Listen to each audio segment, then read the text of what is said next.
Yeah, and Kelly, you will start recording. If you want to start recording now. Okay. Now, that'd be great. And we'll have the whole thing for everybody to keep for lifetimes to come. Okay, so welcome everybody again to Daniel Ryan's course. And this webinar session with his guest, Patricia Caetano, is entitled Regression Therapy, Yesterday and Today.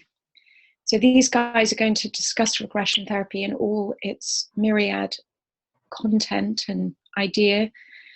They're also going to be talking about its evolution, since it was really kind of introduced more into the mainstream.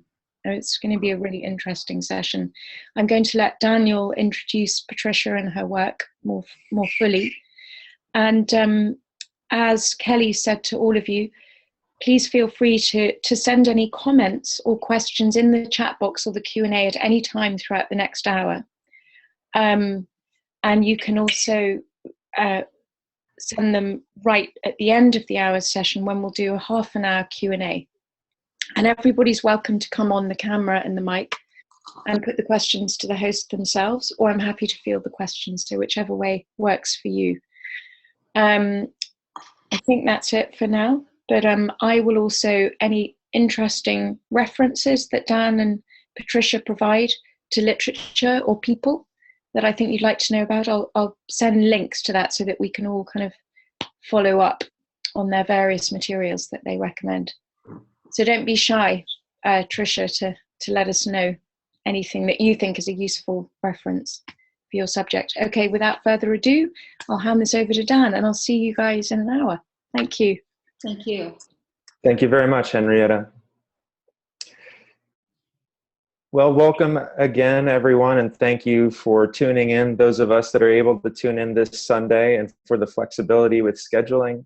I won't spend too much time at the top because I'm very excited to jump into the conversation that we have before us today. I will say that Patricia Caetano, I first sat with Tricia in 2011 when I met with her at Earth's conference in Turkey. Earth is, at the time, it was the European Association for Regression Therapies. And I had known Tricia's reputation before that, but sitting with her, I was absolutely taken with her wit, her wisdom, her experience, her warmth. She is truly a pioneer of regression therapy as well as inner child integration therapy. So of not one but two therapies that she has led into the modern age. And I'm extremely excited for today's conversation to talk about where the field begins, where it's been, where it's going with this person who has been there the whole time. So I will let more details about Tricia's experience rise naturally throughout the course of the conversation. And without further ado, I would like to introduce to everyone Patricia Caetano. Hi, Tricia. Hello, Daniel. I don't know if I can live up to that introduction, but thank you. Thank you. Yeah, if you would please start us off by talking a little bit about those early times in the 80s in the United States, the temperature and the mood and what it was like as the industry was beginning and as the ideas were fresh and what that was like. I first became aware of it when I was 17 years old, and my mother dragged me to a lecture at the age of 16, and I didn't know anything about it, but the man came down off the podium and asked me if I would be a subject for research. And what he was doing was trying to research past life work. And so that was already raising its head slightly. And then I went to university and got married and had children. And so I entered the field again in the 1980s. And I was asked to do a class for an adult education program where I would do talk about past life regression therapy. And never having worked with a group before, I said, okay, fine, why not? Let's do it. And that started my research. And one of the students put my name on a mailing list, and it was for the Association for Past Life Research and Therapy. And this was started in the early 1980s, and it began when 3 psychologists happened to be sitting at the same table, and one of them said, you know, when I used this hypnosis, something very strange happened. And the other 2 looked uncomfortable, and then one of them ventured, well, you know, I had something strange happen too. Well, what had happened to all 3 of them, ironically, they're all sitting at the same table, was that when they used hypnosis, people went into the appearance of past life work. And so that was the beginning of the Association for Past Life Research and Therapy. I joined in the mid-'80s and was president by 87, 88 in there. And at the time, we wanted to present past life work as a viable therapeutic tool. And so the approach is not like, okay, you lived a past life, and so, you know, you have to remember the past lives. Well, first of all, we don't remember anything. We shift literally in time and space. And in those days, it was frowned upon. Every one of the psychologists in the field were denigrated.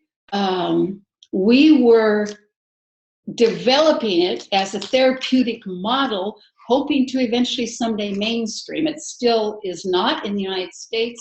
It's becoming a little more acceptable in Europe. Yeah, so a little more open-minded, I guess. So we, Helen Wambach was one of the early people, Ron Ju, all of these people, I knew all of them, have stories on most of them, but they really risked a lot. And one of the people that risked the most was Brian Weiss. And Brian Weiss did the same thing that so many other people did, was try hypnosis on a patient who was clinically not psychotic, but she had a personality disorder at the least. And so she spontaneously went into a past life, and then he noticed an improvement. So he continued using this method. And Brian Weiss isn't a therapist. He was a psychiatrist. And at the time, he was on the board of directors of Mount Sinai Hospital. He was an enormously accomplished and venerated man, and he was very young for his age. And so I was talking to him one day, and he said, I said, well, Brian, what was it like for you to bring this book out? What happened?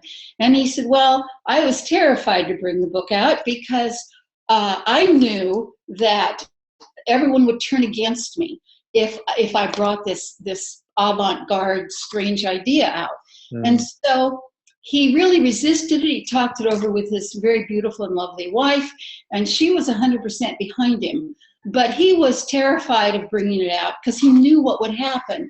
And so he said to me, one day he was taking a shower and he heard a voice that said, "Write the book." And so, oh, all right, okay. So he got out of the shower and started to write the book. And everything he predicted that would happen did happen. He was asked to resign from the board of directors of the different companies and hospitals, actually, that he was on. And so his life was completely uprooted by the publication of that book. And then he wrote the second book, and I remember him talking to me saying, I thought after this first book, the second one would just be a piece of cake and that would be it. But he said it didn't turn out that way. Nobody wanted his second book. And so he wrote the third book. And his wife supported him 100%.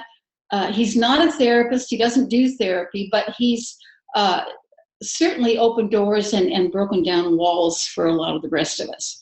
Mm-hmm. The therapists were those of us who experimented with people and attempted to put it into a usable paradigm that we could teach other people. There's been a lot of changes made. When we first started this work, we thought time was linear, and so we thought it was recorded linearly, and so we would made the assumption that if we get back to the first time something happened, like if there's an issue of loneliness or worthlessness, if we could get back to the first time it happened, it would break up all of the lifetimes thereafter that included this, for example, loneliness. Mm-hmm. And so we would try and regress linearly back to the cause, but that's not the way the mind works. And do you want to know any more about the beginnings, or Yeah. I'm already starting off into the discovered? Yeah, I appreciate it. It's fascinating listening to the stories. I think we are, and you're bringing us very naturally into some of the origins of the philosophy and how it's changed over the years. For instance, this shift from seeing time as this linear construct to, well, what happens when it's not that? And how does that shift our philosophy? How does that shift the approach? So yeah, please, speaking a little bit more about that. I'd like to define a couple of terms. And the first is, and everything I'm saying to you, Daniel, I've learned over doing this work for 35 years. And everything of value that I teach my students was taught to me by my students, by my clients, because we didn't know what we were doing in those days. I mean, we knew the concept of past lives, but we didn't have any idea of how to put it into a paradigm so that we could teach it and use it. And so I'm going to define things as they unfolded for me, because I didn't know any of this in the beginning. I define the body as a sensory machine that we inhabit in order to experience. And the body, as you know, is more air than matter, and it's made of molecules in motion on different energy wavelengths and patterns. And when you're in a body, you have all the senses. And for those of you who've been out of your body, you don't feel emotions. You don't feel a lot when you're out of your body. And so from what I've learned from my clients, we created bodies in order to experience. And the second thing I want to talk about is the mind. And I can't talk about this without telling you one of the times I was trying to linearly go back to get to the cause and eliminate all the lifetimes associated with it. The person was working on an issue of loneliness. And so, okay, move to an earlier lifetime when you felt lonely. Okay, move to an earlier lifetime when you felt lonely. So we got back to where I would say, look at your feet, look at your hands, so where you're now, and try and orient them in the body and in the lifetime. And so we went back, and I said, okay, now I'll go to an earlier lifetime. Now look at your feet. And she was silent.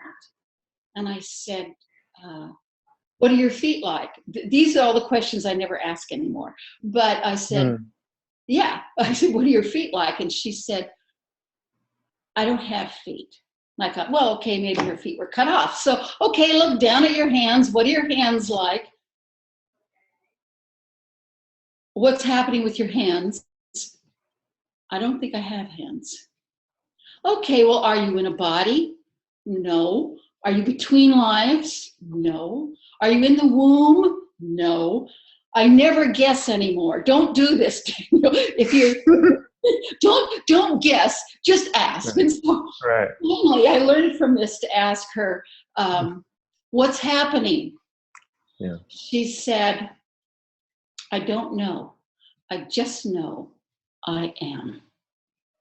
And other clients have spontaneously, without me saying a word, gone back to this origin of our individual perception.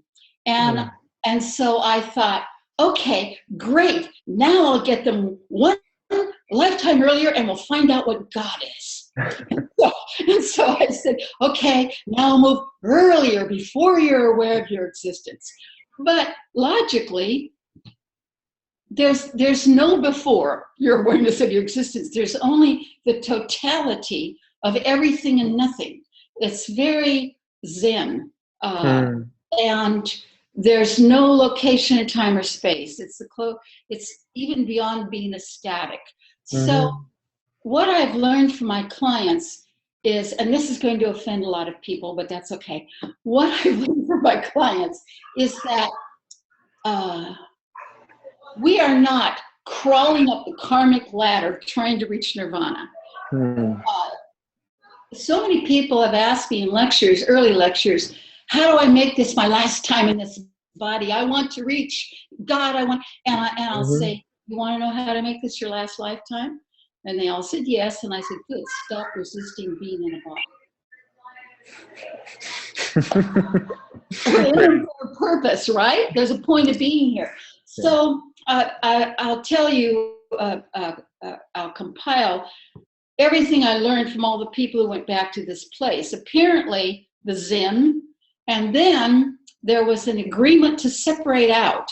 And as soon as you have two things, you have space, distance, and time, because there's movement between the two. And so it would appear that space, distance, time, and the mind to record the experience of time were created instantaneously, which could have been billions of years, I don't know, but instantaneously when there was a individuation instead of whole. And I think that's why so many people saying, I want to get back to oneness. And my experience in life and with people is that there never was a separation. There is oneness, and that's really all there is. And so the mind would appear to be kind of like an energy field. It could be Carl Jung's archetypal unconscious, which his idea was of a collection of everybody's thoughts and everybody's experiences go into the collective unconscious. And I don't know if regression therapy is accessing the collective unconscious. I don't care if it's past lives or some kind of an archetypal experience. The only thing I care about is this is an incredibly powerful method that can work when nothing else does. And so if our individual minds we are collective, but we do have individual experiences. And if it is an energy field that we access whenever we learn how to focus and go there, then that means that everything that has ever been recorded or experienced is available to us. So we don't have to hold all these past lives and memories of last week and last month. All we need to do is to learn how to focus the attention, move into the deep alpha brainwave level, and access the subconscious and the mind. And once when I was in university, we did an experiment where we had the students come into a room, and we had a lot of things around the room that we put up. And they looked around the room and I said, okay, remember everything you can within 3 minutes. So they left. And then afterwards, we would ask them, write down everything you remembered. And they could remember 10, 15 things. And when we had them go into the altered state, they were able to remember about 100. So the point I'm making is it's all there. It's all available. You just have to learn to access it.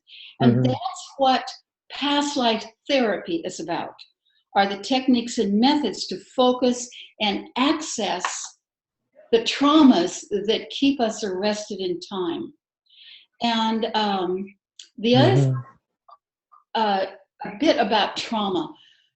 In our bodies, trauma first impacts the body, and it can be physical abuse, verbal abuse, emotional abuse. It can be an automobile accident. It can be a hit with a baseball. It can be anything, but it impacts the body.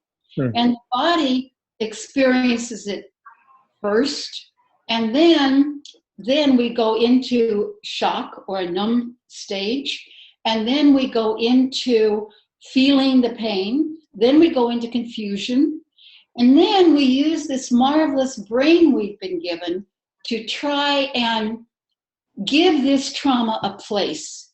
So we make a decision about it. And so once that decision is made, it locks it into place. It solidifies the trauma. The other thing about trauma is that the brain records trauma differently than it records happy experiences. People will say, well, I can't remember being happy, but I certainly remember being miserable. And that's basically true, because we are in animal bodies and we are not in a predator body. So we don't run very fast. We don't have sharp teeth. We don't have claws. No, we're not supposed to be predators. We turned into them, but that's another story. So, yeah, sadly. But what nature gave us through millions of years of evolution is this wonderful neocortex. And this neocortex, the front of the brain, the thinking, rational part of the brain, is the part that gives trauma a place. And so, first of all, the trauma occurs, and then we go through these various stages of trauma, reaching confusion. Don't ever regress anybody on confusion, Daniel, because they'll just be confused the whole session. So I don't do that anymore. But noted. Thank you. You're welcome. Any more hints, let me know. Right. So, and then comes the decision.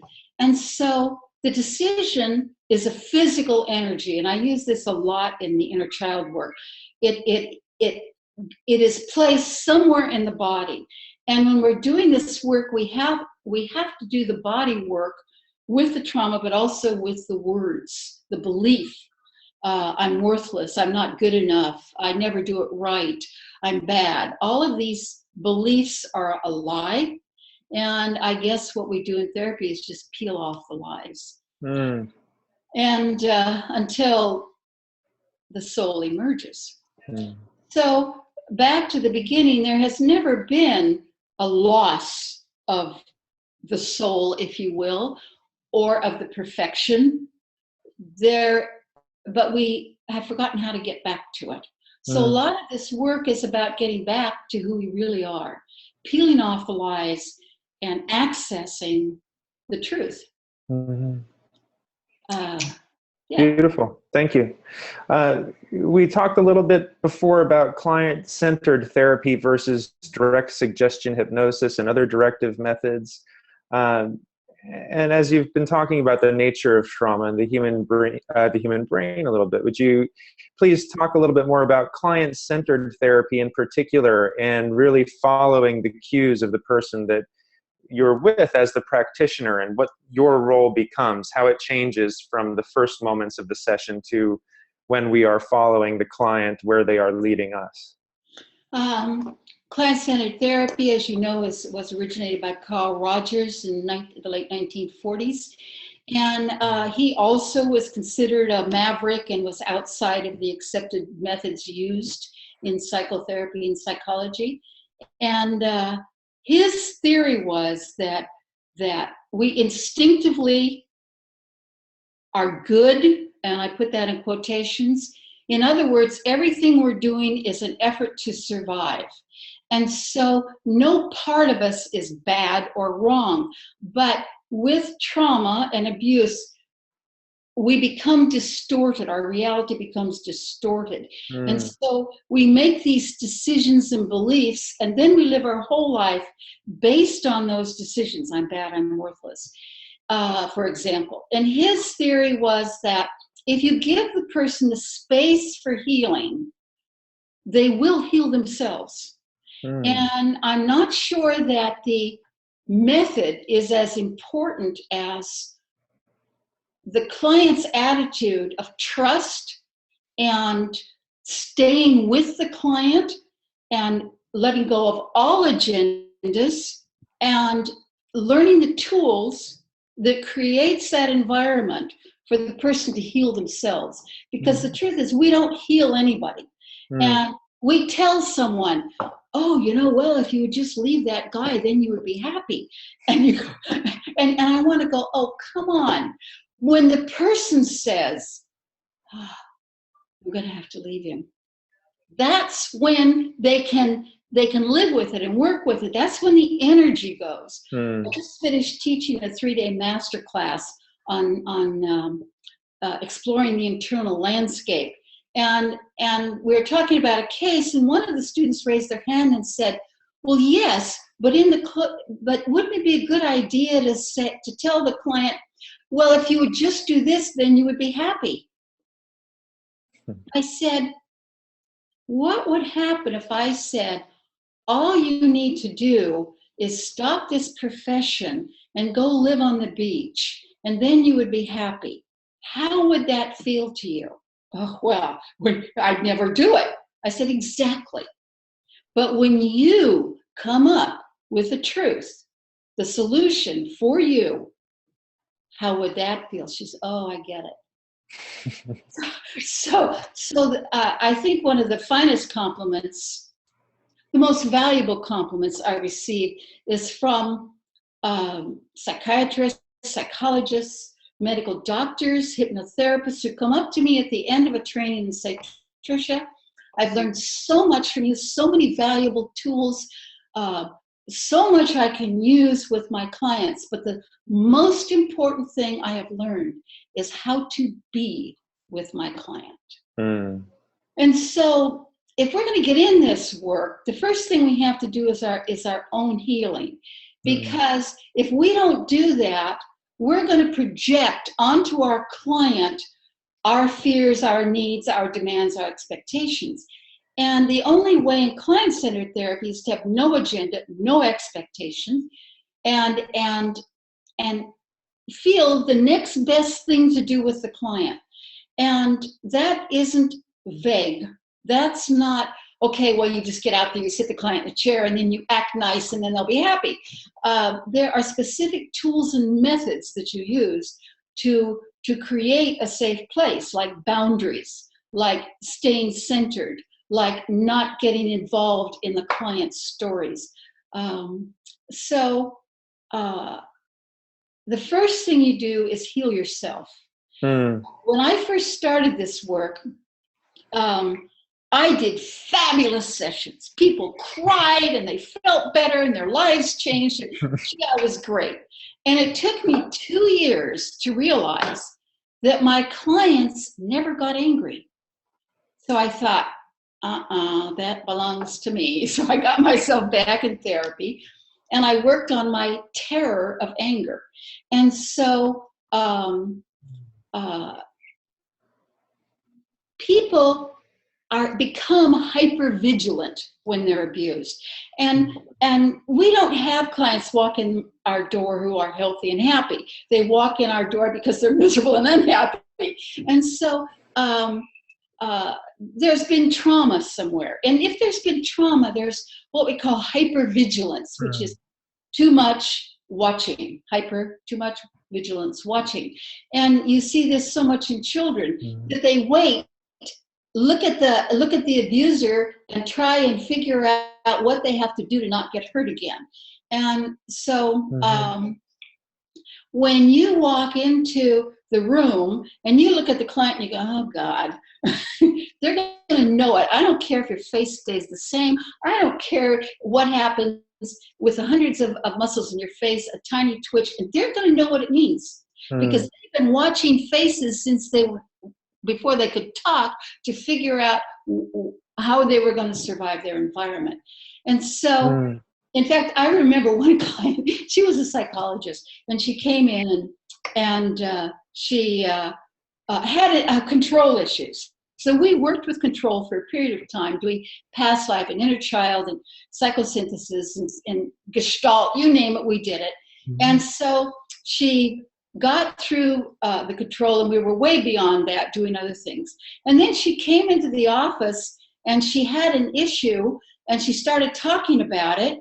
And I said, okay, close your eyes. What are you feeling? And she started talking about all of this stuff that had nothing to do with the problem. And I rolled my eyes. I went, and honest to God, Daniel, her eyes were closed. She's looking down. I roll my eyes and she says, I saw that. So, you really have to stay in your center. Because people, in my defense, this was early days. I don't roll my eyes anymore. But the point is that with client-centered therapy, you stay in your center. You hold the space. You put in the boundaries where they're necessary. You do the interventions where they're necessary. But mostly it's about respecting your client as a being who knows what the problem is.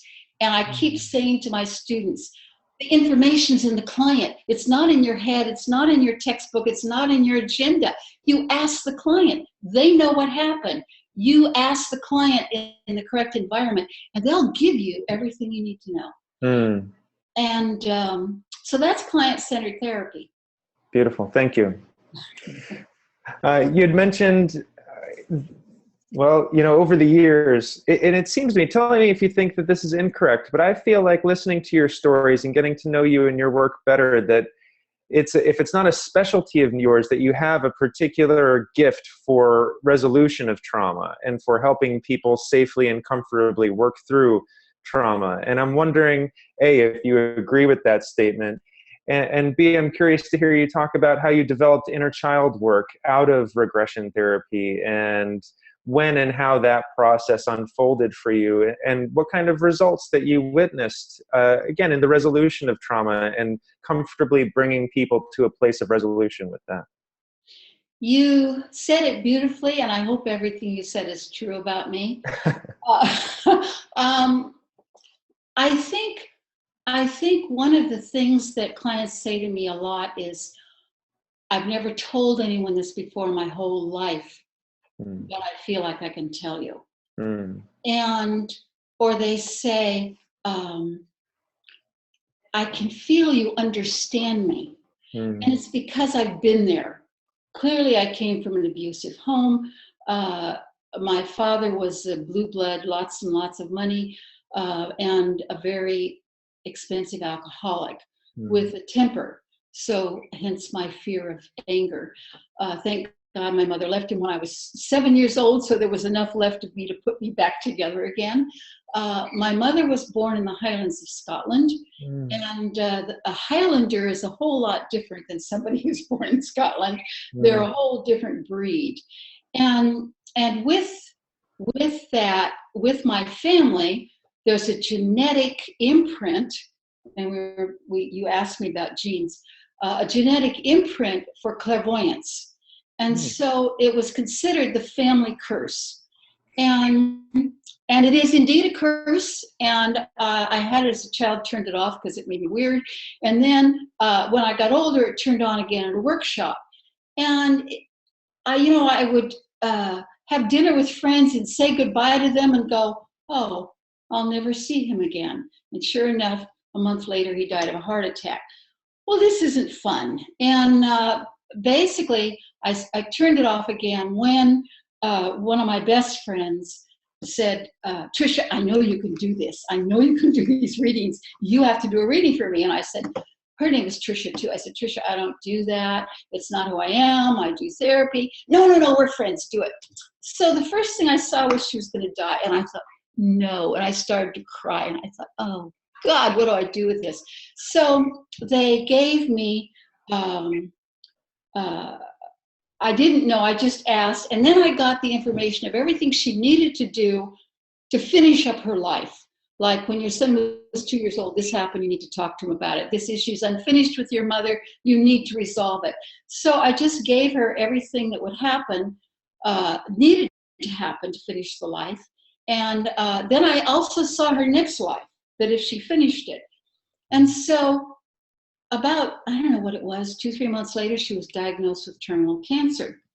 And so for 2 years, I watched her do everything she could to make her body live, and nothing to resolve the issues in her life so that her next lifetime would be what I saw, which was wonderful. So I knew our next lifetime was going to be pits. But anyway, I thought, who needs this? I don't need it or want it. So it took a couple of years and I shut it off again. And one other aside here, and if I'm getting too far afield, drag me back. Please. But when I was I would go see Tricia, and her husband, of course, was turned into a little boy who wanted mommy to live. And so, but I would go and see her, and I didn't know it, but that morning she had gone into a coma. And so I didn't know it. I worked all day long. I was really tired. I thought, I'll see you tomorrow. I'm going home. And then I heard this voice back to Brian Weiss that said, go now. And I said, I'm really tired. Go now. Oh, right. so I went, and when I got there, the husband was just leaving to get morphine, which she didn't need because she wasn't in pain because the cancer was all in the brain. But anyway, I won't get into doctors. But so she tried to talk. He left. I held her hand, and she died with me holding her hand. And I know this sounds strange, but the sun was out. But when she died, light came into the room. And I was filled with such a joy. And I knew that she had gone on her way.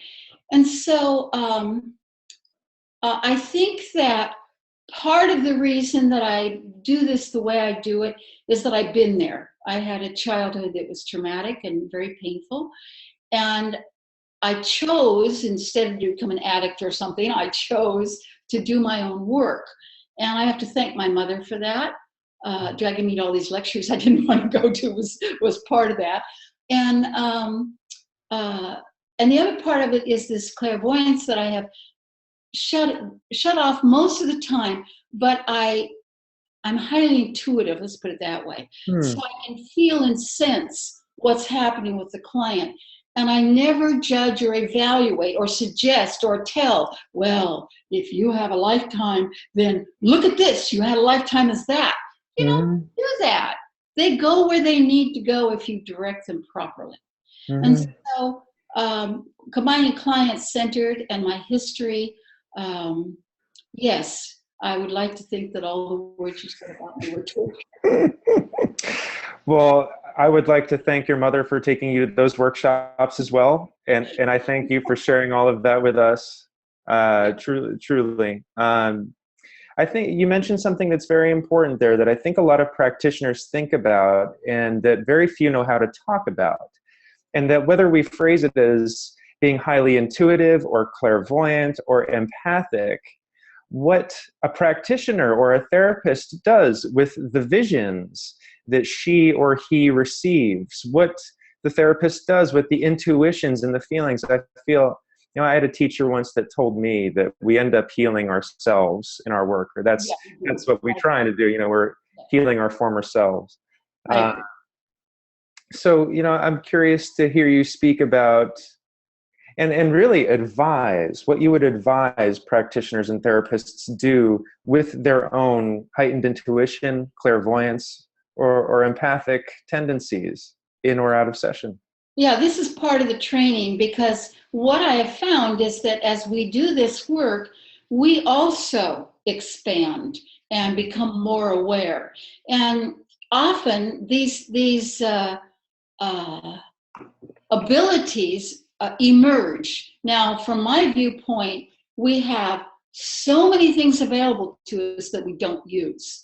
And I think anybody can be clairvoyant, and anybody could be psychic, and anybody could do math. I think that all of this is available, and we just choose what we're going to access in a particular lifetime. But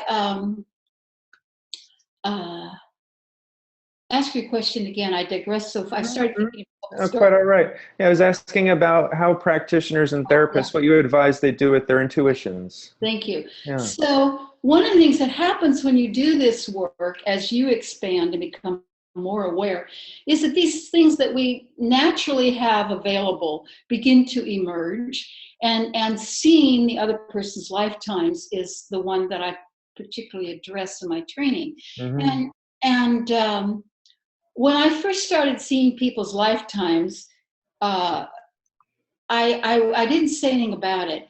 And then I saw a person's lifetime, and she was having all kinds of troubles. She couldn't do a regression, and she was, was struggling with it. And I'm sitting here looking at the lifetime. The lifetime is just sitting right there.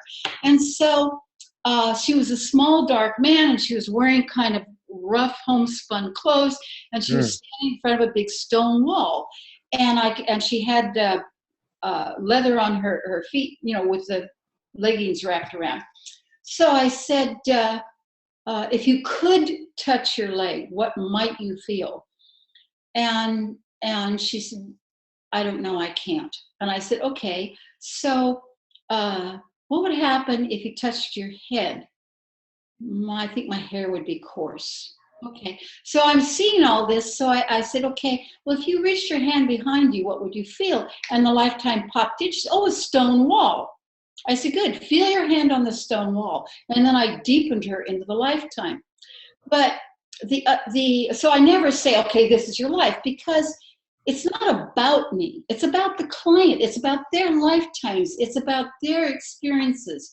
And they will go where they need to go. And if I see a lifetime, that may not be the one they need to go to. Maybe they need to go to another one first or second, and then get to this one, or never get to the one I'm seeing because it's not relevant to the dynamic of the themes we're working with.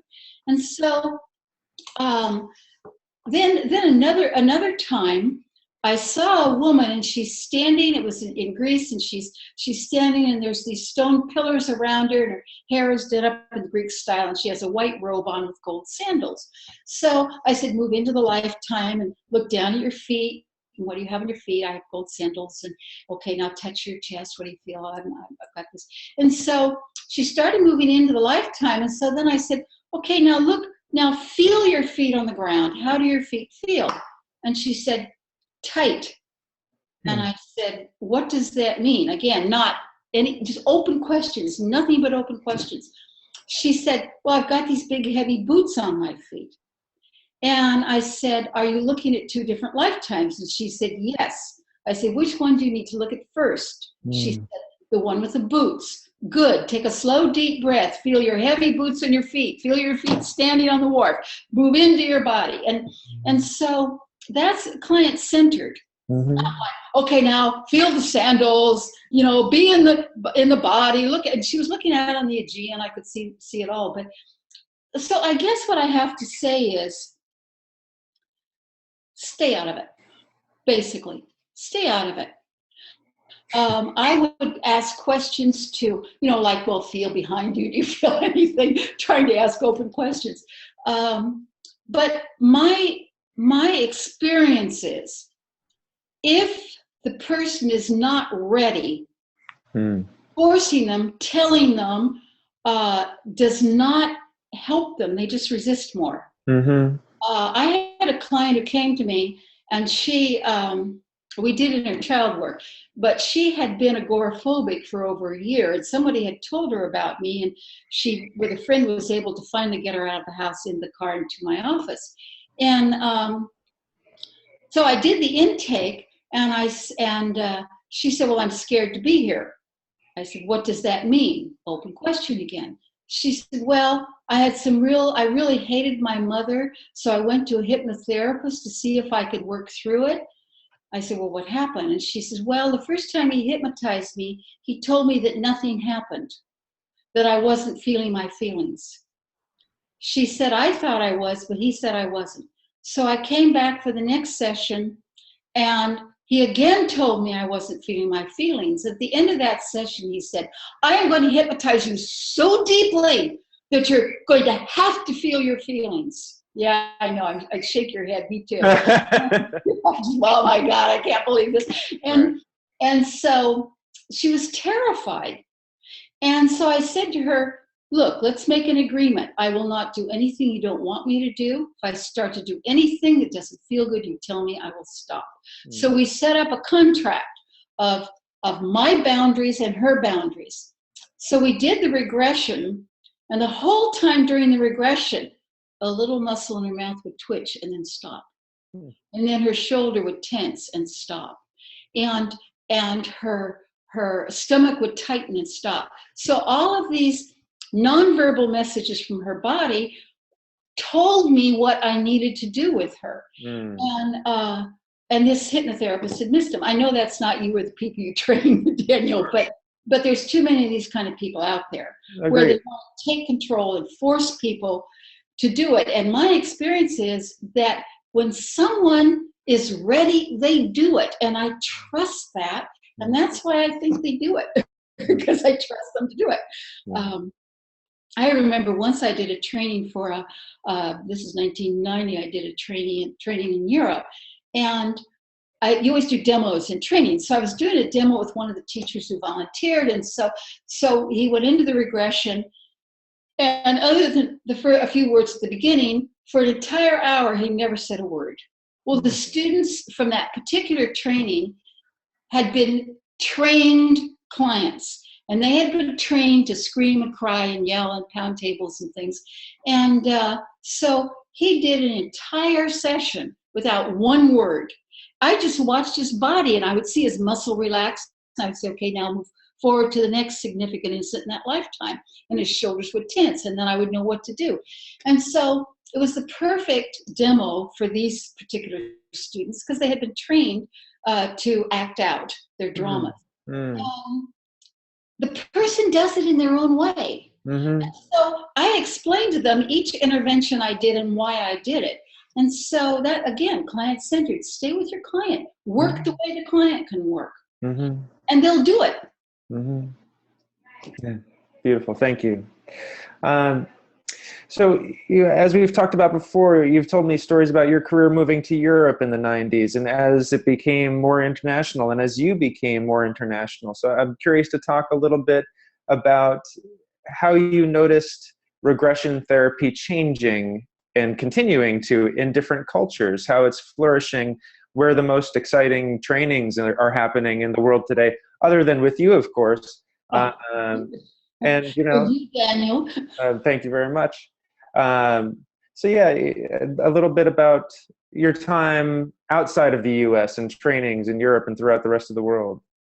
Well, I've worked all over the world, and the planet's a small place to me now. And I love travel, and I love people, and I'm fascinated with cultures and cultural differences. And so when I came to Europe, the Dutch are tough people. You know, they tell it like it is. No messing around. You just, go for the throat. And so I had to really work with getting to back off and to not get in the middle of the session all the time.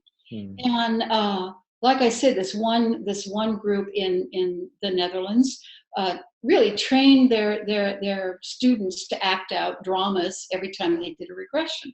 And so I've done everything I can to reverse that. And I think Hans and Dom has a Tasso training now. And I taught the inner child work there, and other people have taken it over now. I've taught past life work. In fact, in a month, I'm going to be doing a master class on addictions for Tasso. And so I also do classes for Yayo here, which I again do master classes. And so that was the one where I did the internal landscape last weekend. But anyway, so there's a burgeoning growth in the Netherlands with this work. Thanks to Hans ten Dam, he started Earth. You just go Earth Regression Therapy online and you'll find it. And we now have conferences, seminars. He was president. He's no longer president. Hans is the exact opposite of me. He's extremely directive. He does brilliant sessions because he's highly intuitive. And he sees things that nobody else sees. So he tells the client what to do. Is that good or bad? I think the people that need that will find him. And so as long as there's boundaries and ethics and no agenda, I think we're individuals and people find us energetically, the person they need to be with. And so So even though Hans and I are polar opposites in the way we work, we're absolutely together in creating this as a viable therapeutic tool to mainstream. And when I first talked to Hans as president of APART, we got very big, and we had about 1,000 members in 20-some countries, and so we got very big. And it was after my presidency, thank God, a number of years after my presidency, the demise of that organization. So it was continuing to grow when I was president. That felt good. But with Earth, I said to Hans, well, look, we could get more people. And he says, no, we're going to keep this small, and we're going to keep it ethical, and we're going to keep it totally professional. And so all of that came true, except small. It's spreading all over the world now. It is growing. It is still not mainstream. Yeah. Behavioral modification is the primary tool, or cognitive behavior is the primary tool of most psychologists. And but I got to tell you, I have lots of medical doctors in my classes, and I have whole classes of medical doctors. So I just told you about the Dutch and about the Europeans. The Germans are much this way, and with the southern Greece and Spain, you need to work a lot with boundaries. But the next thing I want to talk about is Japan. And in Japan, they basically believe in past lives, so it's a no-brainer to go there and do trainings. And now many of the people I've trained are doing their own trainings. I started there 20 years ago. 21 years ago now.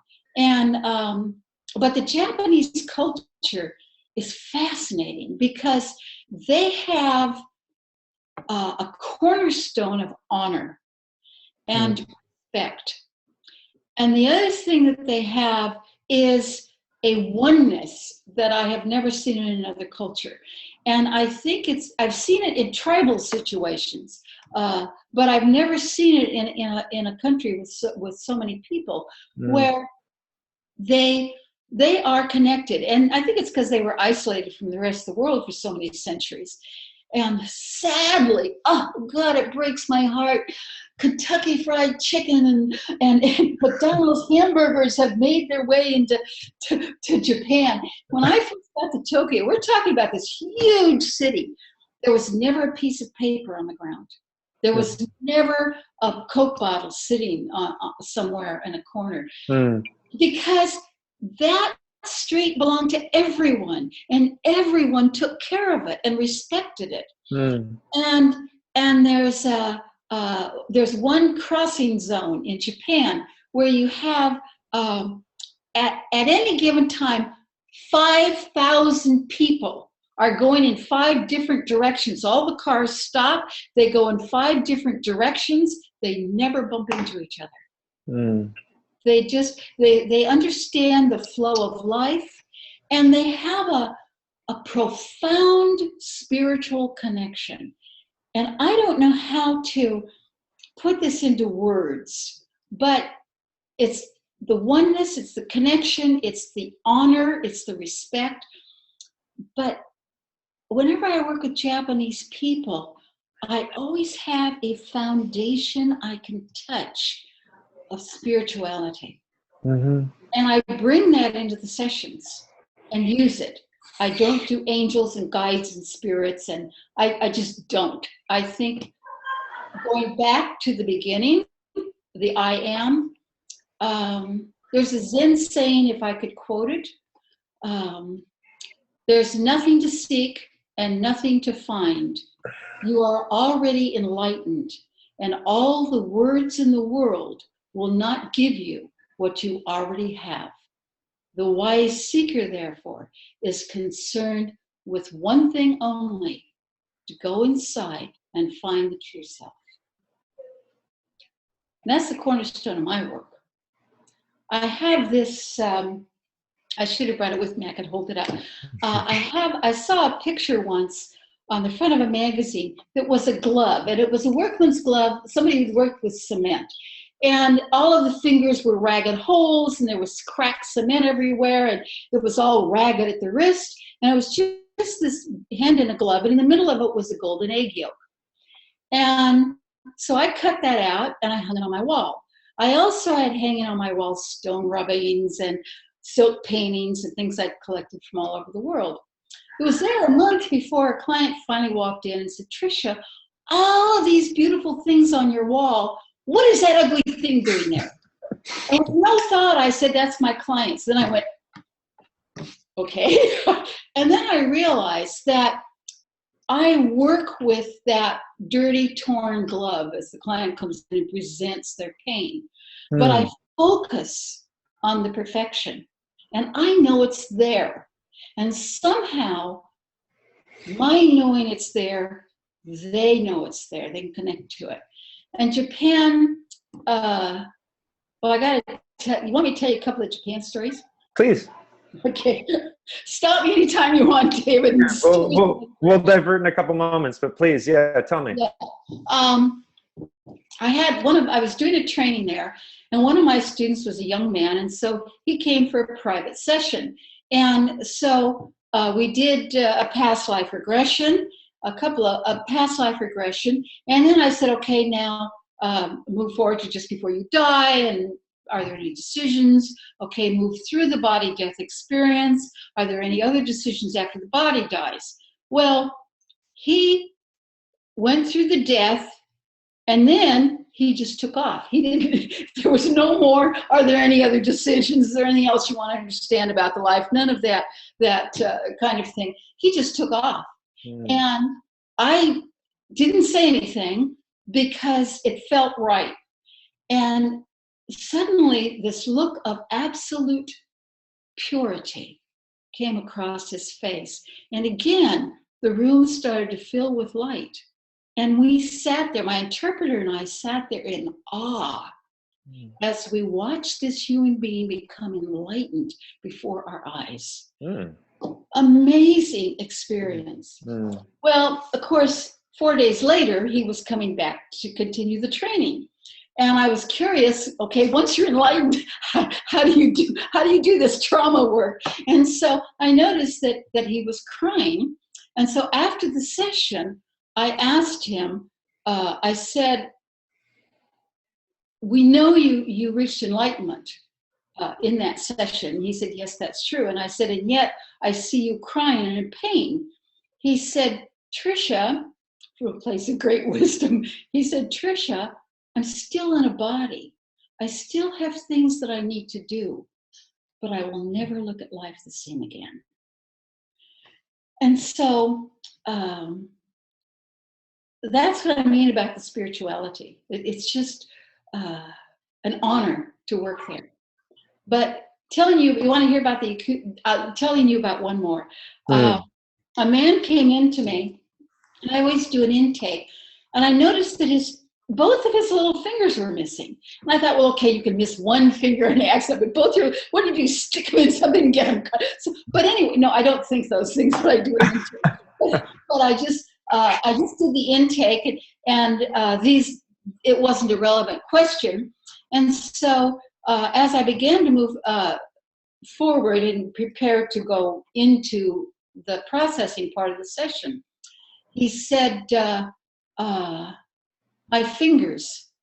And I said, what about your fingers? He said, I'm Yakuza. And my interpreter went, but I'm in my center when I do this work. He says, I'm Yakuza. And he said, I made a mistake.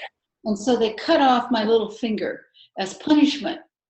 And he said, but then one Yakuza clan was fighting with my Yakuza clan, and they said they were going to declare war.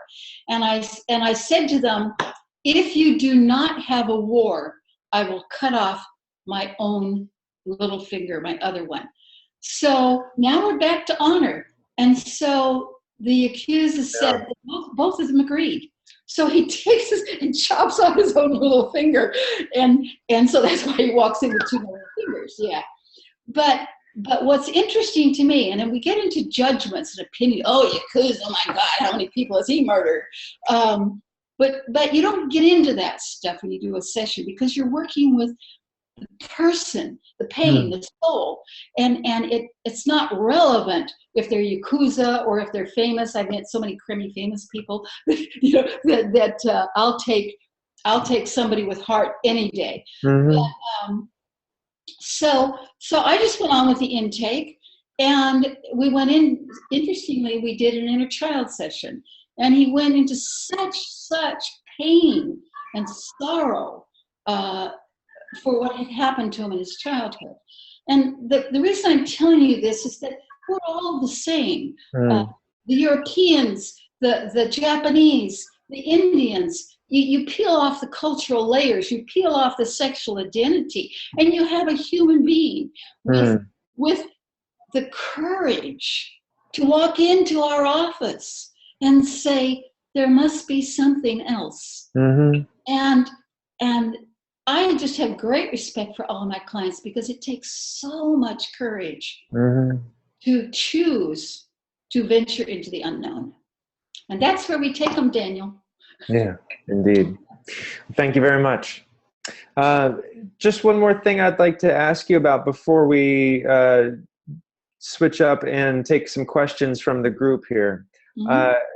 I'm curious to hear you speak a little bit about your experience with interlife work, examination of death scenes, NDEs, you know, even non-human experiences, and these other elements of regression therapy and past life regression, particularly interlife work, so people can hear about the value and what's possible in that space therapeutically. Okay, well, again, I don't want to stir the cauldron here, but I'm going to give you what my Too late. clients... I think we're too late. Sure, right. It's too late. We've already blown it up. Okay. A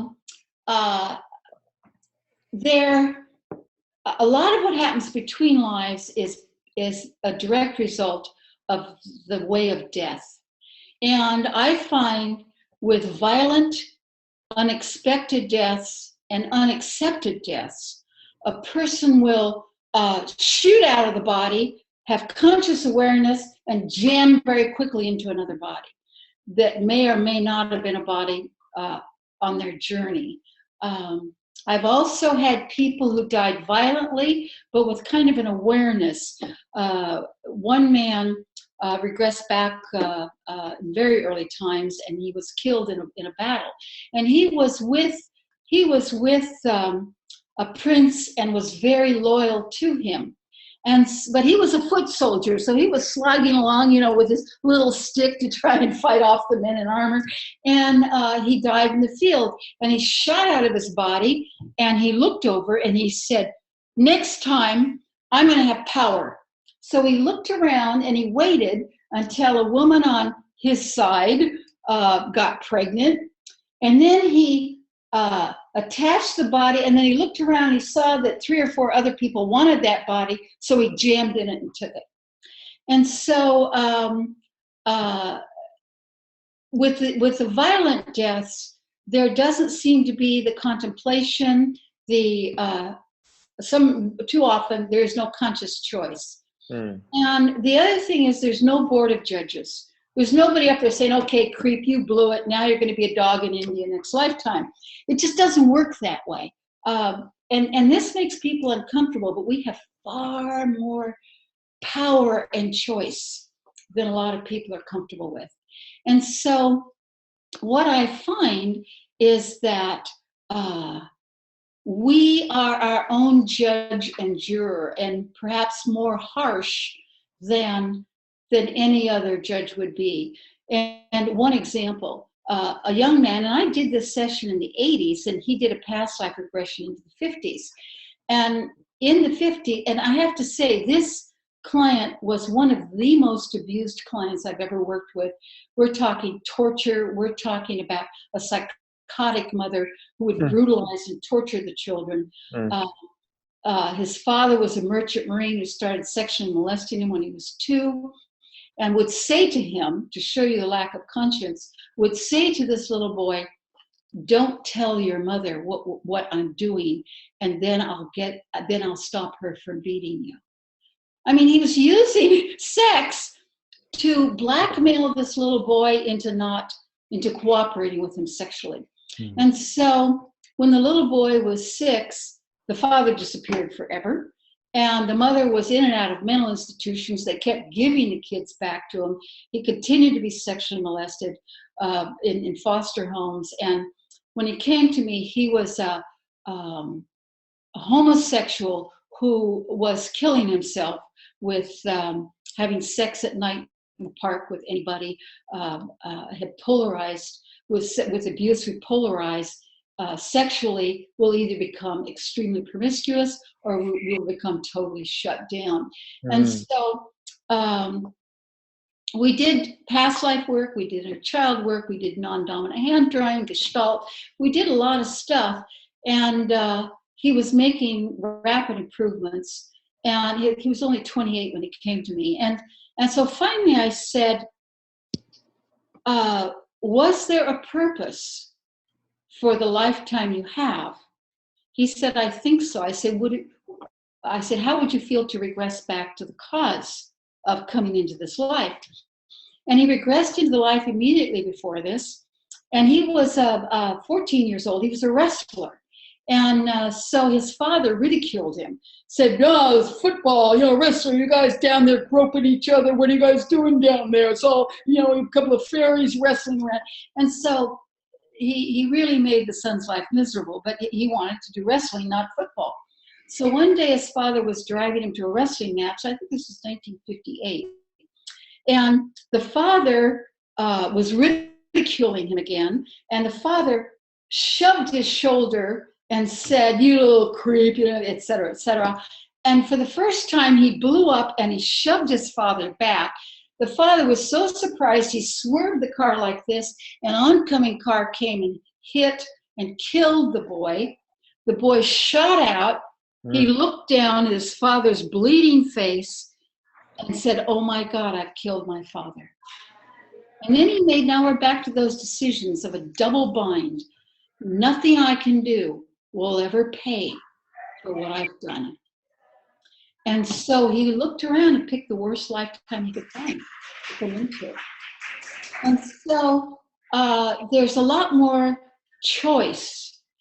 I do find a resting place. I do find people tend to energetically connect with other souls between lives, but that's sort of like a resting place. What's more interesting is how we actually choose the next lifetime and the conditions based on what it is we want to accomplish in that life. And a woman came into me, again, had been severely abused. And so we did a lot of work, and finally we did a between life experience. And I always ask, is there a purpose for your next lifetime, i.e. the lifetime you're in? And she said, it's going to be a terrible life. And I just acknowledged her. And then she said, but if I come into this life that's so horrible, I'm going to learn compassion. And that's my next step. So again, we get off the judgment. We get off the opinions. I had a lawyer come into me, and she was very well known in San Diego. And she said, I'm going to tell you something I've never told anyone before. She said, I've slept with over 300 men in the last 10 years. I said, okay. And then went on with my open questions. And she realized that she had picked this life to punish herself. She'd been sexually abused, obviously, as a child. And so she wanted to punish herself for the life before. So there's a lot more free will than most people want to admit. And the conscious choice is not about going, again, linearly in another direction. From what I gathered from all those people that went back to the I am, what I gathered is we chose to do this to experience all things. And if we experience all things, we have understanding for them. And so this woman who had slept with 300 men, at the end of the session, she said, I told you that, and you didn't judge me. I said, no. I said, I died a prostitute in the wharves of London back in the 1800s. And so another thing about, and all my students go, oh, Tricia, not you. Well, I do everything I can to get off that stupid pedestal because I'm just not interested.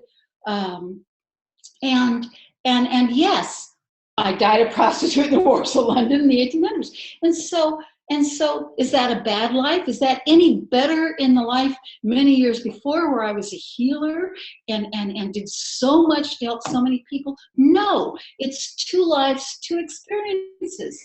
And so if we can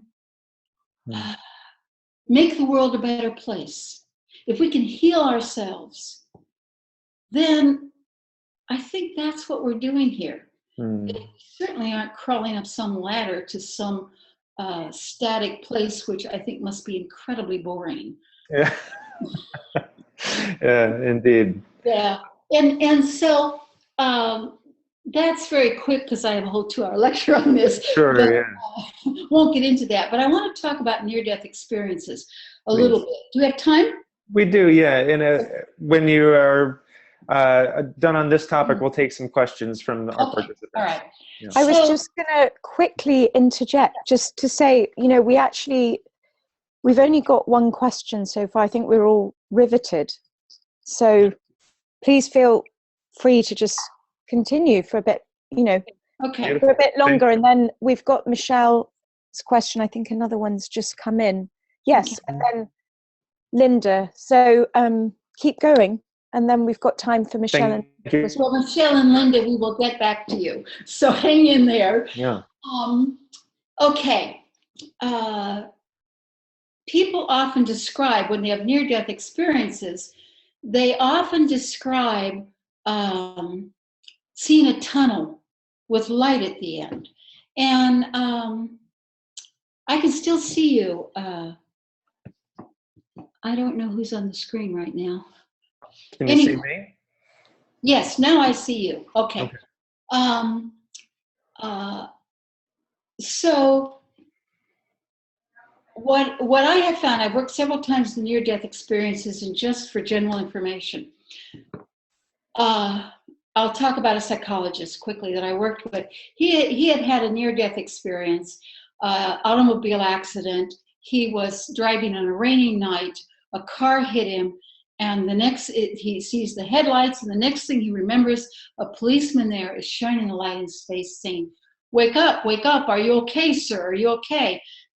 Well, he had a brain concussion and a couple of things, but yes, he was okay.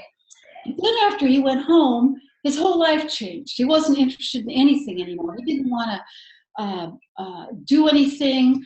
And so his wife was ready to divorce him. And so he came to me and says, Tricia, I don't know what happened there, but I got to straighten this out. So with near-death experiences, the important thing is to find out what happened in those few seconds that the body physically dies. And so we did a regression, and I brought him to the accident, and this time I kept him in his body, kept him in conscious awareness, took him through the accident. I said, what happens next? He said, I'm above my body looking down. I'm all bloody. And I said, stay aware. What happens next? He said, oh, somebody's here. And I said, keep moving through this. He said, they're asking me, do I want to go back and finish building the house I'm building? No. Do I want to go back for my wife? Nah, she can take care of herself. So do you want to go back for your daughter? No, she's all right. I've set money aside for her university. And so he really was saying no to everything. I just want to go on. And so then they asked, do you want to go back and finish what you came for? Slam, he was back in his body, and the policeman was there with the flashlight. So he had to understand that he lost interest in the house and the daughter and the wife because he was ready to go on. He was ready to take off. Yeah, I'm out of this body. I'm free. And yet he hadn't finished his work, and that slammed him back in the body. So you have to find the reason that they come back. And they often do see the tunnel, but my experience is that when a person actually dies, there's no tunnel. And I suspect that the tunnel is what we call the silver cord, which is attached to the body, and we hook that cord in when we pick the body, and we energetically take the body. And I just thought of another great story I can tell you if you want to hear it. And so I think the tunnel is somehow that the silver cord that is connected to us and still hooked into the body. I think if that silver cord breaks, that we move on. And that, I think, is the tunnel. This is all theory, but just from doing this work for a long time. And when people, the body actually dies, there's no light. There's very often light. I got to say this. But there is no tunnel. That's the difference. And that's what you do with near deaths. But one other thing about choices. A woman came to me and she hated her older sister with an absolute passion and had no idea why. I said, well, my sister's always been nice to me, but I just want to kill her, so it must be in a past life. So I said, okay. So we went looking for the sister in past lives. We couldn't find the sister anywhere. So I tried looking in these alternative areas for the sister. And finally, I had her move forward to just before she was to have the body in the present life. And she said, oh, yes, that's the mother I'm going to have. I had her before as a friend, and I want to be her firstborn child. So apparently what we do in taking a body is we connect the silver cord to it. But we hang out. We don't stay in the body, although everything is happening in the womb is being recorded. And if there is trauma, the mother being beaten or whatever, in a clinical depression, they might stay in. But in general, they kind of hang around and they look down every so often and say, oh yeah, cool, I'm coming along nicely. And they enter permanently at the point of birth and stay in. Now, some of them, like the warrior I was telling you about who targeted this body and saw there was a lot, he slammed in at 3 months and he stayed there because he knew he wanted that body. So this person was hanging out, and then she looked down at her body as it was, maybe another couple of weeks to birth, and somebody else was already in her body. Somehow, the older sister had circumvented her energetic connection to the body and took the body over, and that's why she hated her, not because of a past life. And so lots of times there's accidents, things we didn't plan on. One man, I regress back, and people have what I call timeout lives, and these are totally cool lives where everything works, and it's really, it's not all stern and draining. It's not all blood and guts. We experience everything.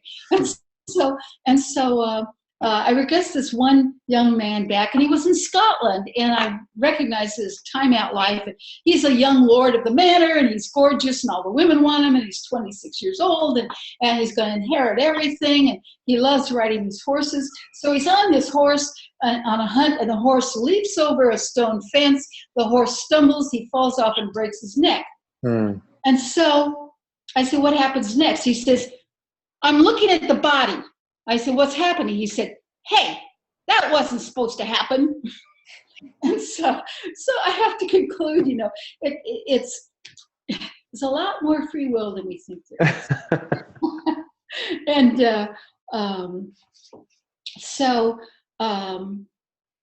I want to say a little bit about angels and guides, if I may, talking about between life stuff. I keep telling my students, everybody's going in the wrong direction. If I could just meet the man, then I'll live happily ever after with the right man. If I could just get the job I want, then I'll be satisfied. If I just had a lot of money, then I'll be happy. And I keep saying, you're all going in the wrong direction. You got to turn around and go back here, because this is where it's at. This is where we create our lives with our own viewpoint. We create our reality with our own viewpoint.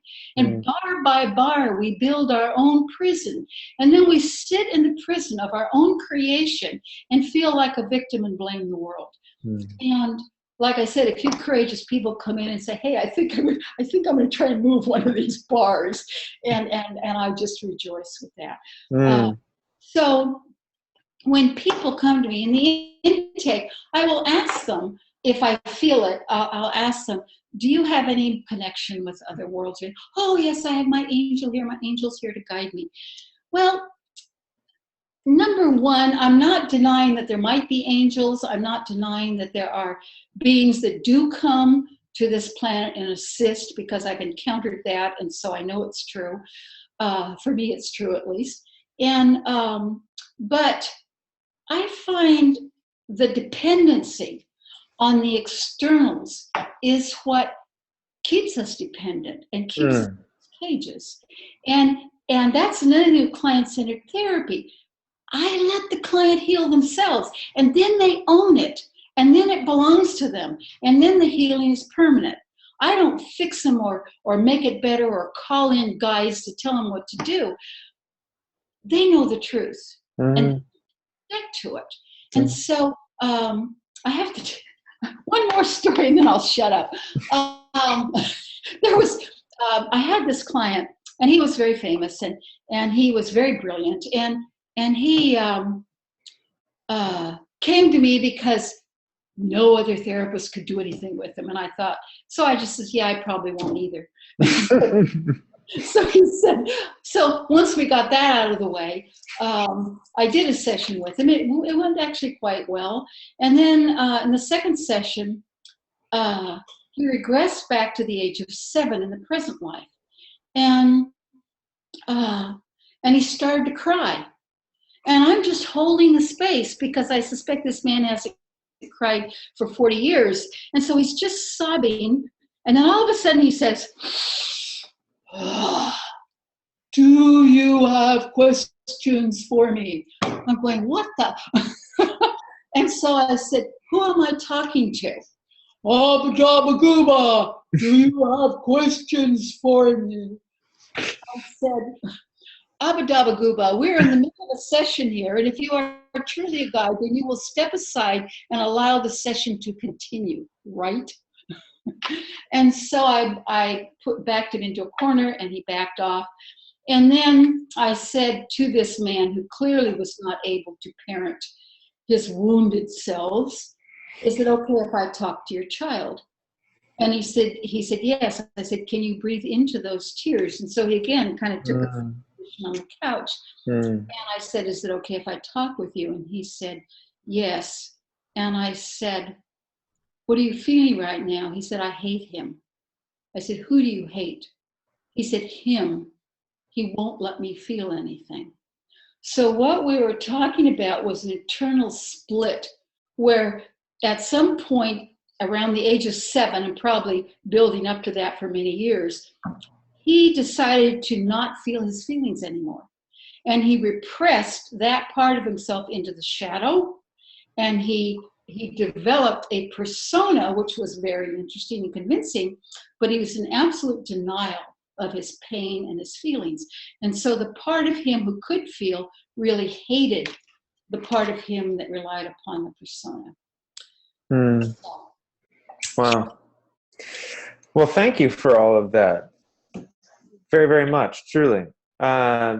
Henrietta, if you'd like to join us once more, if we can take a few questions from the participants now. Yeah, absolutely. Can you hear me? Okay. Yeah. I believe so.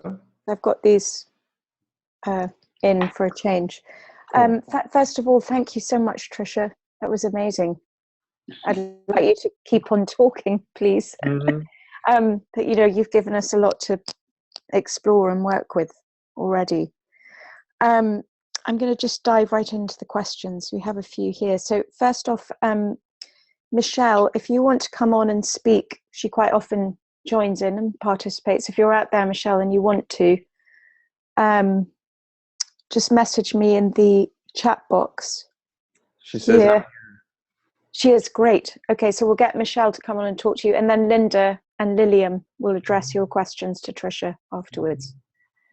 Great, so you're out there, Michelle. Kelly, if you could just give her the powers. Fantastic. The technical powers, though. not the powers Trisha was talking about. Hi, can you see me? Yes, I can. can see. Wonderful. You're somewhere sunny. Yeah, well, beautiful back porch. Yes. I really was, I've been very drawn to this particular series of lectures and whatever that we're in the middle of the process of learning about. I am a shamanic medium, and the overlap between what I hear in how you describe your work with your clients is very similar, and it's actually kind of showing me a way to possibly take my own path as far as furthering my training, because even within my shamanic practice, it's very hard for me to find people to talk to, because we tend to really honor each person's visions as being unique to them, and not really open for our interpretation. And there, it kind of goes into a silent mode. And so I'm very, I feel like I find myself in this role of seeing people's past lives often, and just not wanting to interfere with whatever that person's process is, but other than to mention that there might be something there for them to explore.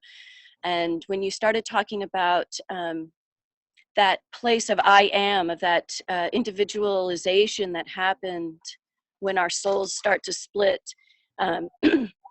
this has been a part of almost 17 years of vision work for me, and learning how to go back into that place and understanding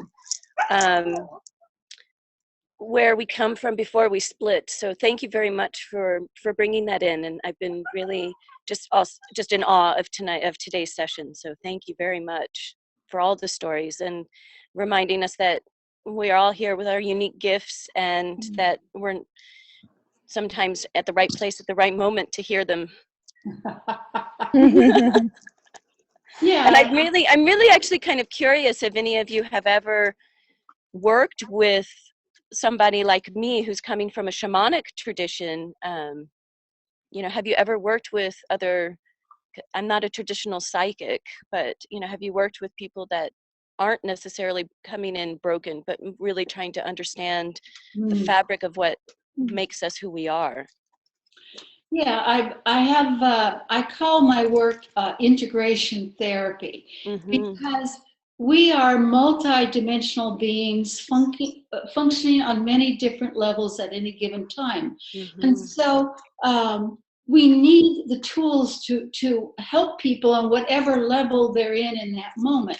And so whether it is, if I'm working with somebody who's sexually abused, I don't do body work. I may have them go to a gentle and loving masseuse at some point in their therapy to connect back up with their body. I have found people who've gotten great benefit from the shamanic journeys. And so I trust people, and I feel that when someone needs to do a shamanic journey, they will find you, and they'll find someone like you who doesn't control and have expectations or agendas, but simply guides them. And I've had people go to psychic readers who say it really helped them.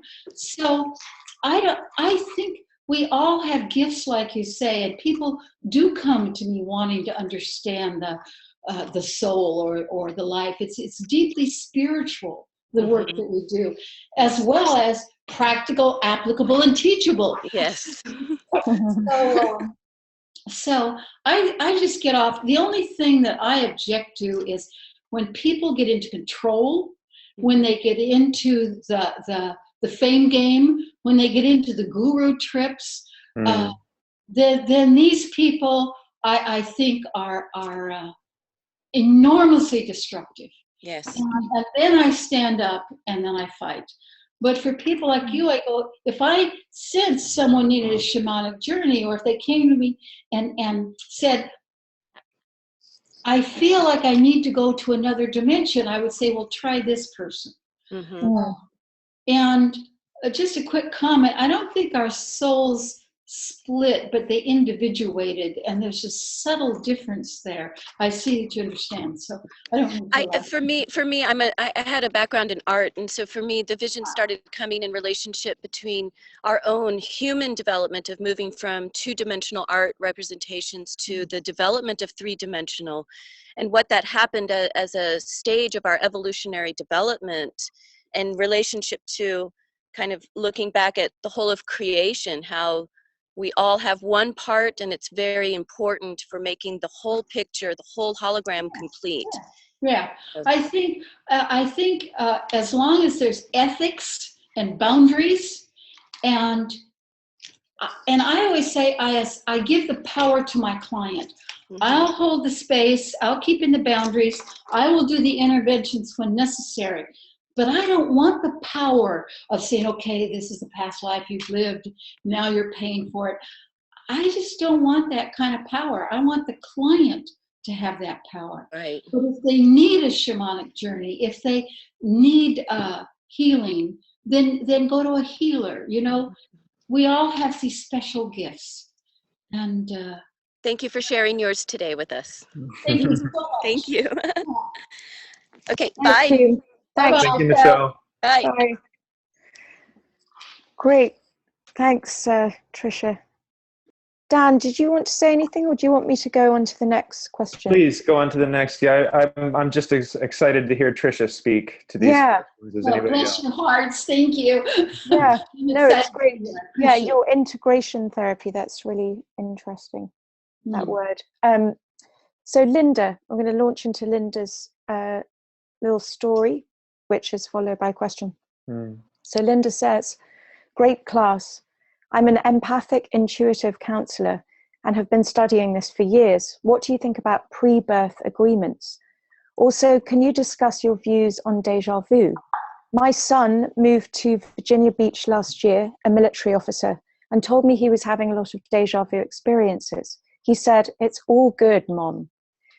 2 days later, he was killed in his apartment. I feel he knew on a soul level it was going to happen because he spent a week with me before he transitioned home. I was told that I left him at a young age and that this was a pre-birth agreement, that he would help my soul growth in this lifetime as I helped him in a previous one. So could you speak to that, Tricia?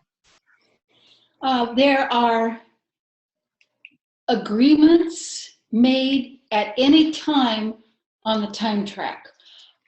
They can be, I will see you again in the next life. They will be, I will be with you forever, which is a disastrous one.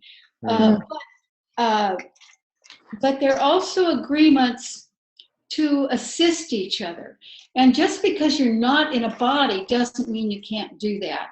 So I want to make a distinction between spirit attachment and agreements of companion souls, if you will. Spirit attachment, and Daniel, I think you also work with this. It's basically people who have died, usually violently, unexpectedly, in intense emotion, oftentimes with a fierce need, like revenge or rage, whatever. And so these people tend to get trapped in what we call the astral level. So energetically, the body's the most dense. And then we have different vibrational bodies that move out. And the astral body is kind of a copy of this body, but energetically. And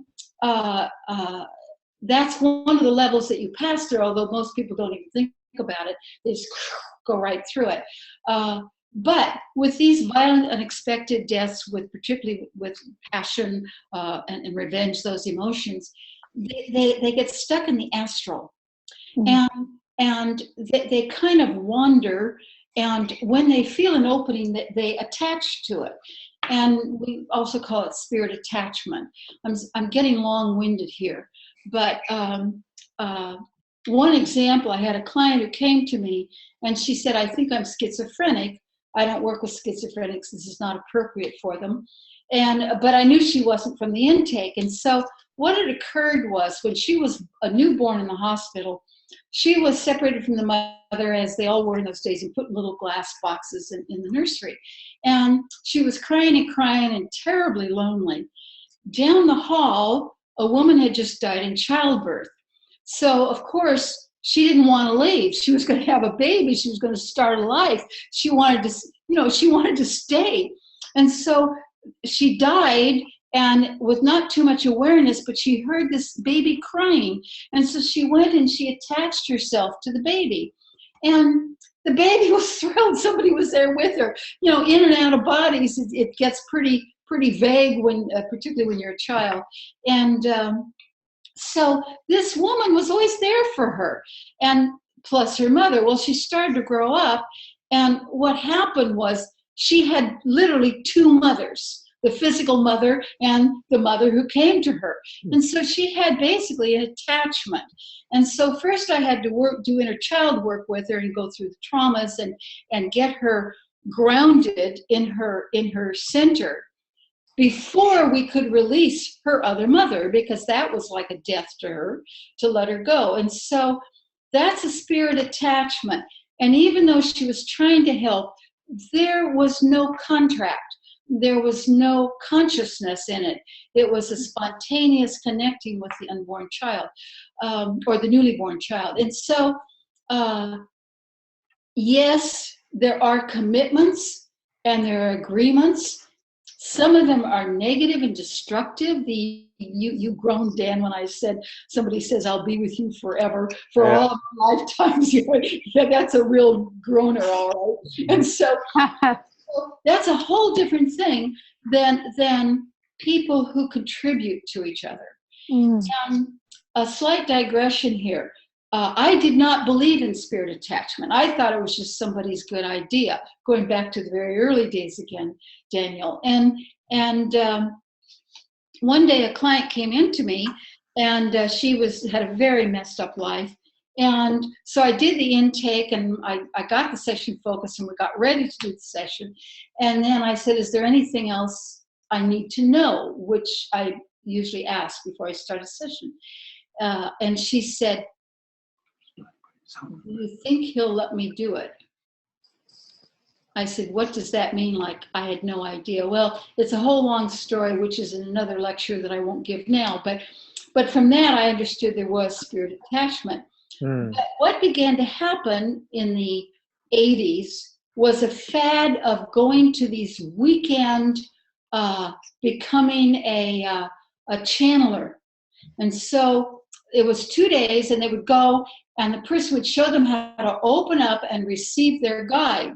Well, what I found, much to my horror, was that all of a sudden all the clients that were coming in seemed to have spirit guides. And what it turned out is what they really had was spirit attachments. And when you're not in a body, you can see more, so it looks like they're a guide, but basically they're an attachment who's got a good game going. Are there guides? Yes, I think so. I've experienced it. So are there agreements? Yes. And the agreement that was made with you and this little boy sounds authentic. Does that answer your question in about 10 more? No, that's great. That's very clear. She had another question. The one was about, were there agreements? And she said something about pre-birth. Yeah, and also she asked what you thought of deja vu and how that works, because her son had sort of been having deja vu of a lot of past memories, and we all have experienced intense deja vu where you just can't, it's so weird when it comes out of the blue. What do you think about that? Children are still, they come into a body, but energetically they're not very dense yet. The more we come into the body, the more the body is neglected or abused, or you cry and nobody comes. We get more and more densely into the body to protect it, to hang on to it, if it's not being taken care of well. And so for children who are born at home and immediately put on the breast, they can kind of stay in this kind of place of awareness. But many children, before they become more dense to protect the body, are very connected with what I would call knowing. And I have a friend whose little boy said at the age of 4, her husband bought her some pearls, and he says, "Oh, Mommy, I bought you pearls just like that when we were married." And so, children are very connected, and deja vu, we all have it. Before we close down, we have awareness of it. Both my brother and I, when my brother went to school, he talked to elementals, and the other kids made fun of him, so he shut down and totally denied this entire part of himself.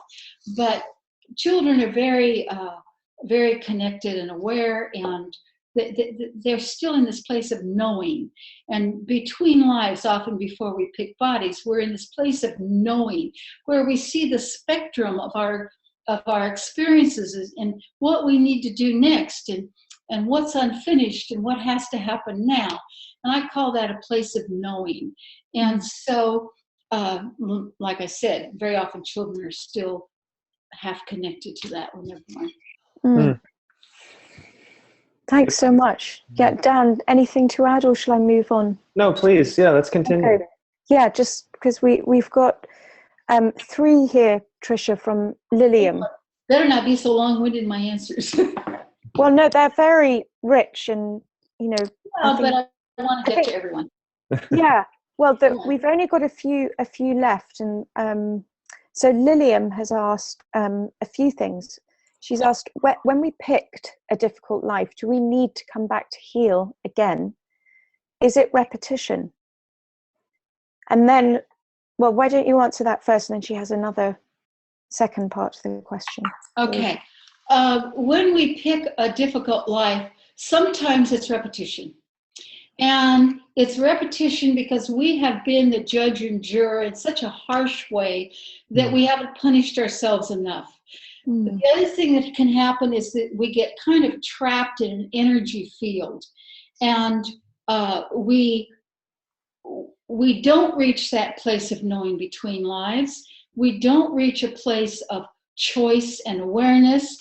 We're kind of trapped, maybe still in the astral, believing, and now we're back to viewpoint again, believing that we have to have a difficult life again and again and again. And that's a tragedy, and let's hope those people find us so we can get them out of that, that mindset that forces them to repeat these horrors. And the second part was, I can't read my own writing. No, do we have to come back to heal? Yeah. It depends on what we do. People like the boy that reached enlightenment. I've never ceased to wonder at the incredible abilities of the soul to heal and grow. And so healing occurs on many different levels, and maybe one lifetime you'll live 2 or 3 lifetimes where you're healing on other levels or other dimensions. But again, that can be a viewpoint. You can also say, okay, now I experienced that, I understand it, and now let me look at my options. Let me move to awareness and see what the next step. Instead of saying, oh God, I have to heal. Because we get all wrapped up in bodies. Bodies get wounded, bodies get destroyed, bodies disintegrate into nothing. And we forget that we're just inhabiting a body, like getting into a car, putting on clothes.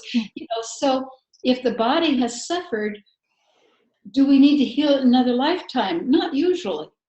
But if the person has created a dynamic of abuse, either giving it or receiving it, then yes, they can have to come back until they finally get it. I mean, you weren't around, Daniel, 100 years ago. So they couldn't, but there were people like us around who did past life with people. So yeah, it's a journey, isn't it? And Lillian's next question. Yes, Lillian's next question was, you said that people who die violently, they choose a body to come back right away. Can you explain a little more? Yes. I want to add a couple of words: violently, unexpected, or in denial. People can die violently, particularly people in war. They figure they're going to die at some point, and then they do, and then they go, okay, well, yeah, I figured that. So then they move on. This one man I was telling you about, when he died, it was really interesting, the regression. He died, and then I said, okay, what happens next? He goes, ooh. I said, what's happening? He says, there's all these other dead people around me. And he went shooting up to get out of the energy of all the other soldiers who had died and were just confused and hanging around the battlefield. So he understood, he had some awareness. But I think that we do get awareness in between. But violently unaccepted, intense emotion, particularly something like revenge or getting even, that does lock you into an energy field where you can either choose or you come immediately back in. And I also think if you're in that confused state, like the mother who died in the hospital, she was very confused, so she attached to the other newborn baby. I think people who are very confused will also come back in fairly quickly. But violent deaths, yes, they tend to come in more quickly. Thank you. Thank you. I've got one more question here from the username Staff15. Not sure who that is, but that's okay. Just a name. Can you share your thoughts on psychedelic therapy and regression therapy? It's an interesting one. If you're going to use regression therapy or progression therapy or inner child therapy with awareness and conscious choice in healing and growing, then stay away from the psychedelics. I knew Stanislav Grof. He and Joy Brew and a lot of those guys got together in your New York, Daniel, and they started with LSD, and they had these great trips. What they didn't know, of course, is that LSD circulates through the body, comes back to the brain, and they can trip out 10 years later when they're driving a car. But anyway, their intention was good, was to explore the unknown, was to, like the first question, to find consciousness. And my experience with people, in fact, I just had in this, I shouldn't talk about it, I don't have permission. Okay. I'll go on. Some people, I got to get a new tape on here. Let's be radical here. Share it if you feel comfortable. I've had clients who come to me after taking some of these peyote, marijuana, and I don't think there's anything wrong with those drugs. Certainly kids never should have been arrested for taking them. But and I find, yes, it can take you to other dimensions, but to what point? That you understand that there's more than your body. Well, okay, we already got that. And people have explained wonderful experiences, but there's no, how do I say this? Anything can happen. They can go on a bad trip. They can have a psychotic break. And I knew one young man, he went to Russia and got on vodka and drugs, and he was a musician, and he had a psychotic break. And it took him years to get himself put back together again. So I'm saying it's too volatile. It's too unknown. It's like, so too many Americans want the quick fix. I want enlightenment right now. Give me a drug, make it happen. And I have to say that the people I've worked with who've done these trips, and I'm sure I'm going to get a lot of flack for this, but the gains weren't permanent. they were unable to access the awareness consciously in this life, which I can do, and I'm sure many other people can do now, without having to take the drugs. My advice is don't do it. Wow, thank you so much. Thank you. You know what? I've got to say, I've just got to interject. It's very refreshing to hear a very different point of view and something very strong, somebody in your field. I mean, I'm inclined to agree with you, not that I have any, like you say, if people want to experiment with, different ways, but I think that the volatility and the ungroundedness and the unknown, because I do know people who have possibly had sort of attachments happen in that space that they exactly right, and that kind of thing that we in our culture are too quick to sort of say, let me gain greater consciousness by taking this, rather than a slower, perhaps more difficult, or just a slower path. I mean, I'm certainly more keen to take that one, just because I've seen those very unknown results. You don't know really what you're dealing with. None of us do when you're sort of in those states, right? Well, the young man in Japan, it was a quick trip. He was only, I think, about 13 years old. And yet, when he came back into his body, he still had things that he had to do that were painful or uncomfortable. Yes. But he had so much wisdom about it. Yes, wisdom. Now. And so I've seen people reach these places without these extreme measures. Yes. And I mean, Dan, you were talking about a life in other dimensions and planets. I have had people regress to a lifetime where they were a single note in space. Amazing. That's amazing. That's amazing. It really is.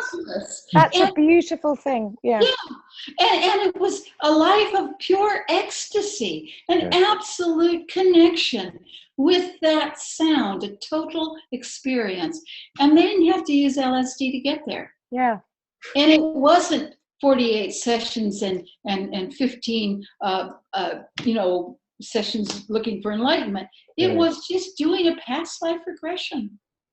Yeah, sure. No, it's fascinating to hear you say this, just because it is such a hot ticket right now in the place where I've been, living and working. So many people, I liked what you said about extreme measures. For me, it's this sort of hunger for people wanting these, as you're talking about all the way through the webinar, aspects of themselves that are full of power and choice and free will, which is scary to a lot of people. So it's like, well, let something else take me there. It's still that thing to me of an external dependency that you were talking, rather than a very inward, with guides like yourself and Daniel. Actually, Daniel, at some point, maybe not tonight unless you want to share, I'd be really curious to know what you think on that topic too. Just I appreciate that. I will at some point, Henrietta. Yes. Not tonight, just for the not sake tonight, of time, for the sake of time. Yeah.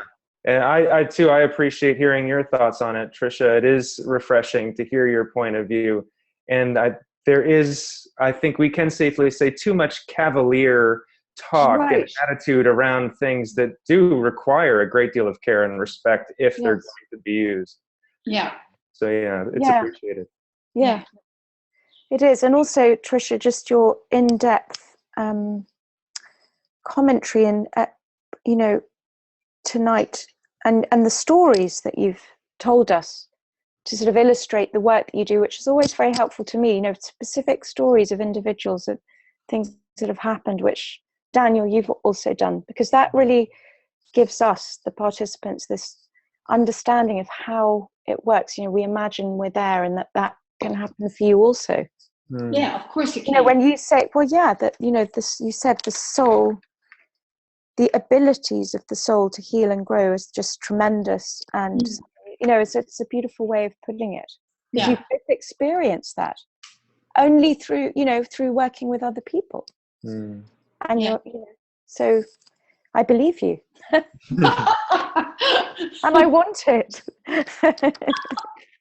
Yeah, we haven't done much on inner child, Daniel, but I think our time is coming to a close. Yes. Coming to a close. Okay, so for another time, maybe. Yeah. Yes. Okay. And Michelle, I'll just tell you how quickly. past lives and inner child work with integration therapy, but I think we are out of time. I know we're probably past time. So. Well, I appreciate both of you, going over time and giving us an extra half hour, really. Oh, okay. And because people are still, nobody's left. So there you go. We're still all here. and I thank you so much for your time today, Tricia. And it would be wonderful in some capacity to continue this conversation another time and to be able to unpack that subject of how inner child therapy and regression therapy, how they come together, how they separate, and discussing, some stories from your experience there. And also what happened to me that I started it, because it wasn't me. Oh, yes. Indeed. Well, then we need another whole webinar on this topic alone, actually. I'll talk to you about that. Okay. Well, look, I want to thank all of you, even the viewers, and with your really intelligent and meaningful questions. And I want to thank you, Daniel, for inviting me. It's been a lot of fun. Thank you, Henrietta, for being our moderator. Not our moderator, but I guess working with the people. And Kelly, thank you for walking me through all the technical stuff. Yeah. So much. Thanks, everybody. Yeah, for all of you.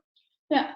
Well, thank you, Tricia and Dan. And actually, Michelle, I just want to quickly say, because she's written in a few questions right at the end. If you want to email me that, Michelle, those questions, I'm going to forward those to Tricia and Dan, because they're good questions. I just think we should wrap it up. It's 11 here. It's, what is it there? 7? It's almost midnight here in the Netherlands. Yeah, same here. It's 11 here in England. Yeah, well, I thought we were an hour different. Okay. Yeah. Yeah, I'm an hour ahead of you. So great. We'll so let you Michelle, ladies get some sleep. Okay, thanks, Daniel. I can't sleep after this now. Again. I'll be up all night thinking about things. You're welcome. Thank you so much. Dan, look forward to seeing you Tuesday. Yes, I look forward to Tuesday as well. Yeah, and thank you again, Tricia. Hopefully we'll be seeing you again. Be really good. Thank you, Tricia. Okay, Thank you. bye.